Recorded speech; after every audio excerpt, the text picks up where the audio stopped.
LeT late हे अगदी common क्रियापद इंग्लिश मधलं आणि त्याचे 3 उपयोग आहेत. 3 उपयोग कुठचे या शॉर्ट मध्ये पटकन पाहूया. सगळ्यात पहिला म्हणजे सजेशन. सजेशन याचा अर्थ एखादी गोष्ट सुचवणं. वाक्यात बघूया कसं म्हणायचं. Let's go on a picnic. Let's go on a picnic. LeT apostrophe S. Let's लिहिताना पण बोलताना पण लेट्स असंच म्हटलं आणि पुढे let's go on a picnic असं म्हटलं की आपण पिकनिकला जाऊया. अर्थ कसा होतो की मी त्या ग्रुपमधली एक आहे आणि आपण जाऊया असं मी सुचवते, म्हणून ते सजेशन झालं, म्हणजे सुचवणं झालं. अजून एक ह्याचं उदाहरण, let's study together. Let's study together, आपण एकत्र अभ्यास करूया. अजून वेगळं त्याचा उपयोग म्हणून परमिशन म्हणजे परवानगी देण्यासाठी.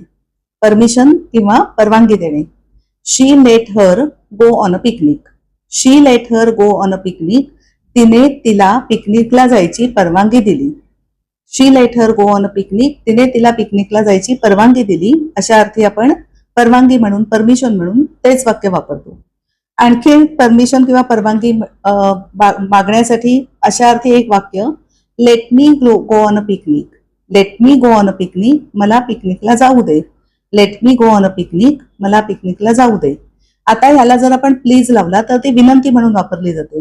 Please let me go on a picnic. Please let me go on a picnic. कृपया मला पिकनिकला जाऊ दे. किंवा कमांड म्हणून सुद्धा, कमांड म्हणजे आदेश दिल्यासारखा सुद्धा त्याचा उपयोग आहे. हे वाक्य प्लीज न म्हणता जर मी म्हटलं let her go on a picnic.